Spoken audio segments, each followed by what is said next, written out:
Pernah nggak sih ngerasa capek tapi nggak tahu kenapa?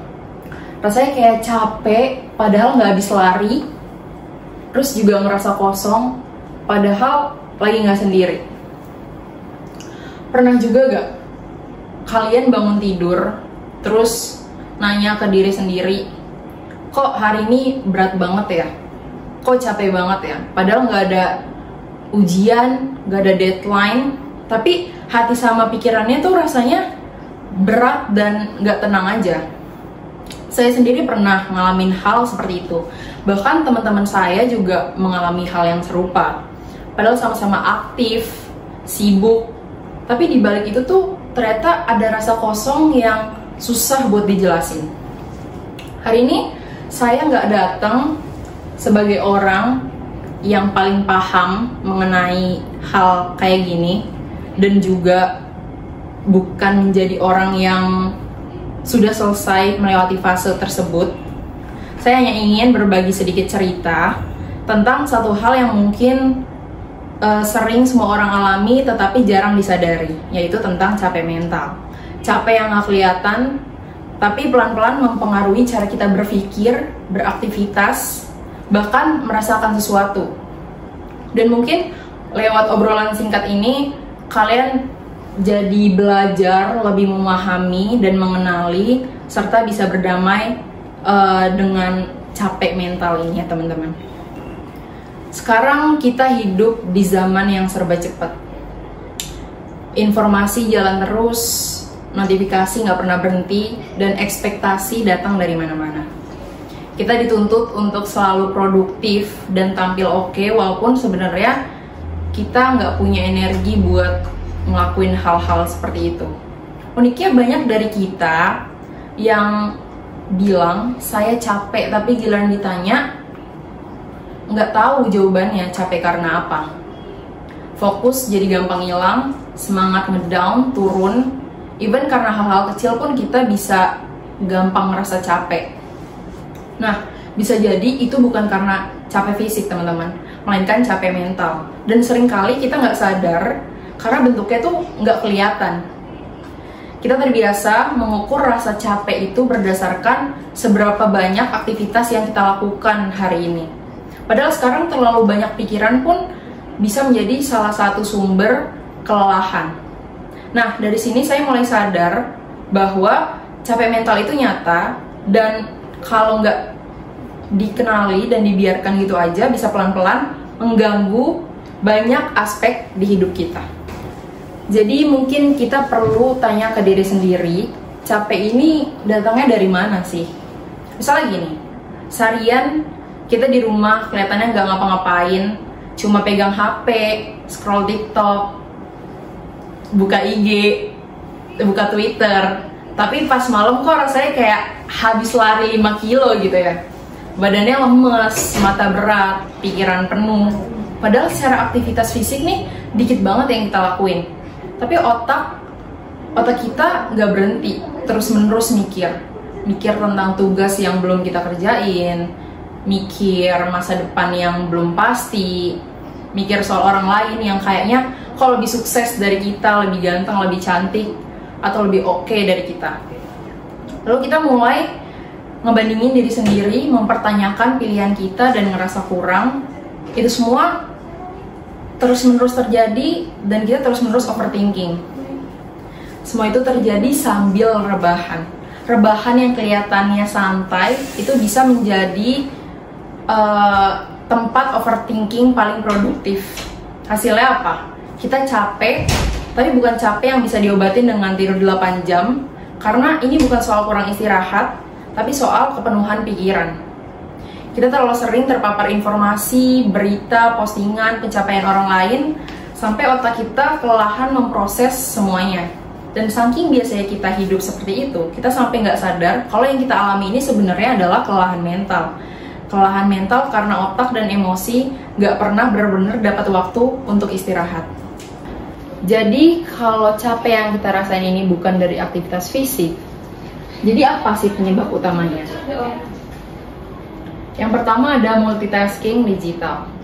kita mungkin nggak sadar, tapi dalam 10 menit itu kita bisa gonta-ganti aplikasi dari mulai TikTok ke Instagram, Instagram ke WA, WA ke YouTube, dari YouTube ke TikTok lagi, TikTok ke Instagram lagi, gitu terus menerus. Otak kita kayak disuruh lompat-lompat tanpa jeda. Bayangin kalau misalkan kita ngelakuin sit up, push up, lari, squat, lalu sit up lagi, push up lagi, pasti capek kan? Sama halnya dengan otak kita, dia kelelahan karena memproses banyak hal secara sekaligus tanpa sempat istirahat. Yang kedua, informasi berlebihan. Sekarang kita hidup di era yang banjir informasi. Bangun tidur langsung disambut dengan berita, drama sosial media, video lucu, berita duka, gosip artis-artis, dan mungkin ditambah reminder dari tugas-tugas dari dosen. Dan semuanya datang ke kepala kita sekaligus. Kita nggak dikasih waktu buat memilah-milih mana yang penting dan mana yang bisa ditunda. Akibatnya apa? Kita overwhelmed. Rasanya kayak otak kita penuh tapi kosong di saat yang bersamaan. Lalu ada overthinking. Kita mikirin hal-hal yang belum tentu tuh terjadi, atau kita mikirin hal-hal yang sebenarnya tuh udah lewat, dan bisa juga kita membayangkan worst case dari skenario yang sebenarnya belum tentu terjadi. Padahal kenyataannya mungkin nggak bakal separah itu, tapi dengan overthinking ini bisa membuat semuanya terasa lebih berat daripada yang seharusnya. Dan yang terakhir ada tekanan untuk selalu produktif. Kita tumbuh di era yang sangat menghargai kesibukan. Seolah-olah kalau nggak sibuk tuh berarti Anda gagal. Kita lihat orang lain posting work hard in silence sambil foto minum kopi estetik atau pakai tumbler mahal, terus kita ngerasa kok kayak mereka udah produktif sedangkan kita masih tidur-tiduran gitu di kasur. Padahal setiap orang punya ritmenya masing-masing. Tapi tekanan ini bikin kita ngerasa kalau harus ngelakuin sesuatu, harus selalu on, harus selalu produktif, dan itu melelahkan. Jadi kalau sekarang kalian ngerasa sering capek, jenuh, kosong, mungkin bukan karena Anda lemah gitu ya, tapi karena Anda nih manusia dan Anda butuh istirahat dari semua hal tersebut. Saya mau cerita sedikit ya. Jadi waktu itu suatu malam di semester yang lalu nih, saya duduk di depan laptop full 9 jam. Sebenarnya tugasnya cuma satu, yaitu ngerjain salah satu tugas dari dosen yang sebenarnya nggak susah-susah banget. Tapi apa? 1 jam lewat, 2 jam lewat, 3 jam lewat. Ternyata layar laptop saya nih masih kosong. Saya cuma duduk, diem, natap layar, buka tutup tab, ngetik satu kalimat, dihapus lagi, sambil sekali buka WA, scroll TikTok, terus balik lagi ke file Word yang ternyata isinya masih nama sama NIM doang. Dan di situ saya mikir, kenapa ya kok rasanya susah banget? Padahal otak saya ini nggak disuruh menghitung kalkulus, tapi rasanya kayak ada beban yang nempel terus di kepala. Berat tapi nggak kelihatan, tapi nyata. Malam itu saya ngerasa, buat apa ya saya tadi ke kafe, tapi hasilnya nggak ada gitu, nggak produktif. Di sana saya cuma duduk dan capek tanpa tahu penyebabnya apa. Dan saat itu saya sadar, mungkin bukan tugasnya yang berat, bukan tugasnya yang menjadi problem, tapi diri saya problemnya. Terlalu penuh pikirannya, terlalu banyak beban yang nggak kelihatan, terlalu banyak suara dari luar sampai suara dari dalam nih nggak kedengeran. Dan mungkin banyak juga yang pernah ada di posisi kayak gitu, nggak nangis tapi nggak bahagia, nggak sibuk tapi nggak kelelahan, nggak sendiri tapi nggak kesepian. Setelah malam itu, malam dimana saya cuma duduk 9 jam di depan laptop, saya mulai sadar capek mental itu nggak cuma soal perasaan, melainkan bisa berefek ke kehidupan sehari-hari. Contohnya yang pertama, sulit fokus. Kita duduk mau belajar 30 menit aja susahnya minta ampun gitu. Baru baca satu paragraf udah ke distract gitu, pikiran jalan kemana-mana, main HP atau mondar-mandir. Akhirnya belajar 1 jam itu yang didapat cuma 5 menit yang efektif. Lalu yang kedua ada tidur cukup tapi tetap capek. Pernah gak sih kalian udah tidur 8 jam tapi kerasanya tuh pas bangun cuma ngerasa tidur 2 jam? Itu karena badan istirahat tapi pikiran kita enggak. Mereka masih sibuk berkelana bahkan waktu kita tidur. Lalu yang ketiga, ada hilangnya motivasi. Hal-hal yang dulu kita suka, tiba-tiba kita jadi nggak suka. Jadi berat dikerjain, ngerjain tugas, ikut organisasi, atau sekedar bangun dari tempat tidur tuh rasanya berat banget. Kita ngerasa kosong dan nanya, saya ngapain sih sebenarnya? Terus yang keempat, emosi menjadi lebih sensitif. Hal kecil pun bisa bikin kita kesel, nangis, atau marah. Kadang cuma karena salah kirim emoji aja kita bisa bete seharian gitu, teman-teman. Dan yang kelima, kita merasa jauh dari orang lain. Bahkan saat kita dikelilingi oleh orang lain atau teman-teman kita. Kita senyum, kita ketawa, kita bercanda, tapi tetap aja di hati kita rasanya kosong. Kita nggak tahu harus cerita ke siapa, karena kita sendiri juga nggak ngerti masalahnya apa. Semua ini adalah efek dari kelelahan mental tadi, teman-teman. Yang secara langsung nggak kita sadarin, lelah yang diam-diam mencuri semangat, energi, bahkan kebahagiaan kita sehari-hari. Sekarang pertanyaannya, apa yang bisa kita lakuin gitu? Haruskah kita healing ke Bali, ke Labuan Bajo, atau kita cuti kuliah seminggu? Nggak juga. Kadang hal-hal kecil yang kita lakuin tiap hari justru bisa jadi penyelamat besar gitu bagi kita. Yang pertama apa? Kita kenali dan terima perasaan kita.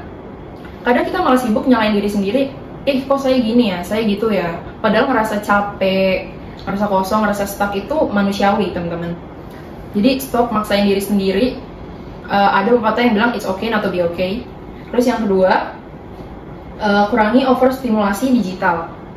Coba sehari aja kalian tuh kurangin scrolling media sosial gitu. Matiin notifikasi nggak perlu, tapi nggak perlu full detox juga ya teman-teman. Cukup kasih ruang buat otak kita nafas aja. Kita nggak harus selalu update semua tren, semua berita, atau semua drama. Kadang yang kita butuhin cuma tenang sebentar gitu, sementara. Yang ketiga ada, kita ciptakan waktu sunyi buat diri kita. Tapi bukan sunyi yang sepi dan sedih, tapi sunyi yang membuat diri kita ini damai. Bisa lewat journaling contohnya, duduk sambil dengerin musik, atau kalian bisa nyanyi-nyanyi di kamar mandi, itu juga bisa banget. Pokoknya kasih waktu buat diri sendiri, ngobrol sama diri sendiri. Terus yang selanjutnya, yang keempat, itu melakukan hal-hal kecil yang menyenangkan. Entah itu gambar doodle random, nyiram tanaman, atau nyanyi-nyanyi di kamar mandi kayak tadi juga nggak apa-apa. Nggak harus produktif, nggak harus bermanfaat. Asal bikin kalian tuh merasa hidup lagi aja tuh udah cukup, teman-teman. Yang kelima, dan yang terakhir, ini cerita ke orang yang dipercaya. Menurut saya cerita ini nih bukan tanda kalian tuh lemah, melainkan justru kalian ini berani menghadapi hal tersebut gitu. Kalian bisa cerita ke teman, ke orang tua, ke dosen wali, atau ke profesional juga. Kalau kalian butuh ya silakan, teman-teman. Intinya nggak ada solusi yang instan, tapi langkah-langkah kecil yang kita ambil hari ini bisa jadi awal dari perjalanan kita untuk pulih. Capek itu bukan dosa, istirahat itu hak. Kita tumbuh di zaman yang serba cepat, serba update, serba harus on, produktif. Sampai kadang kita lupa kalau kita ini manusia, teman-teman. Kita boleh lambat, kita boleh bingung, kita boleh berhenti sejenak. Percaya deh, baik dari kita yang sebenarnya tuh sedang jalan di lorong yang sama. Ngerasa kosong, ngerasa overthinking, ngerasa kehilangan arah. Tapi satu hal yang saya percaya, selama kita masih sadar dan jujur dengan diri sendiri, selama kita masih berani bertanya, saya ini kenapa? Itu tandanya kita belum kalah, teman-teman. Jadi setelah ini saya harap kalian kasih waktu buat diri sendiri, bukan untuk jadi hebat, tapi untuk menjadi diri yang utuh lagi gitu, teman-teman. Karena kita ini bukan robot, kita manusia, dan nggak apa-apa kalau hari ini belum produktif atau belum jadi luar biasa. Kadang bertahan aja tuh udah luar biasa banget, teman-teman. Terima kasih udah mendengarkan. Semoga setelah ini kalian bisa memberikan waktu kepada diri sendiri meskipun hanya sebentar.